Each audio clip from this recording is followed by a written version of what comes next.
అందరికీ నమస్కారం.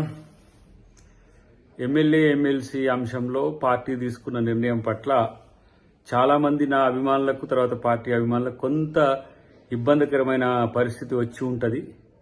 But party కొరకు మనం సహనంతో ఉందాం. పార్టీ నన్ను ఇంకా మరింత మంచి పొజిషన్ కొరకు ఆలోచిస్తుండొచ్చు. కాబట్టి ఇది రాకపోవడం వల్ల ఏదో అద్దంకి దాయకరన్న మీద ఏదో కుట్రనో నష్టం జరుగుతుందని భావించకండి. ఎందుకంటే డెఫినెట్గా నా పట్ల కేంద్ర పార్టీ కానీ రాష్ట్ర పార్టీ కానీ చాలా సీరియస్గా కన్సర్న్ ఉన్నది. అది నాకు కూడా తెలుసు. దీపాదాస్ మున్షి గారు కూడా నాతో నిన్న మాట్లాడినప్పుడు చాలా స్పష్టంగా కూడా చెప్పడం జరిగింది.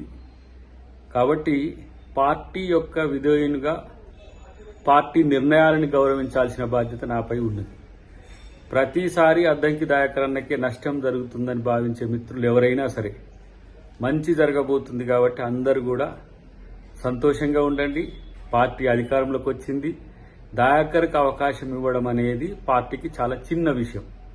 కాబట్టి దీన్ని మనం పెద్దగా చూడకుండా పార్టీ భవిష్యత్తును మరింత ఆలోచించే వాళ్ళుగా మనం అందరం కూడా రేపు ప్రజల పాలన ఎట్లా ఉంటుందో మనం అందరం కూడా కలిసి ముందుకు తీసుకుపోవడానికి ముఖ్యమంత్రి గారికి కేబినెట్కు మనం అందరం కూడా సహకరించాల్సిన అవసరం ఉంది. నన్ను పార్టీ మంచి అవకాశం ఇస్తుందని నేను ఆలోచిస్తున్నాను. Thank you very much. జై కాంగ్రెస్, జై హింద్.